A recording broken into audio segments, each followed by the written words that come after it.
Tak fordi du valgte nytårsmenuen fra Jespers Torvekøkken. Nu gør vi klar til desserten. Sådan ser dessertkassen ud.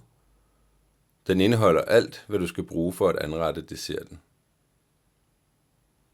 Der er hvid og mørk chokoladekage med pralinbund, hasselnøddesne, syltede kumquats, skovsyre og mandaringelé. Anret desserten på en flad tallerken.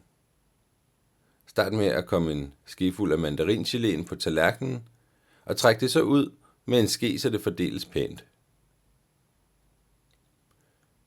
Kom kumquats oven på geléen, og dryp gerne lidt af syltelagen på til sidst.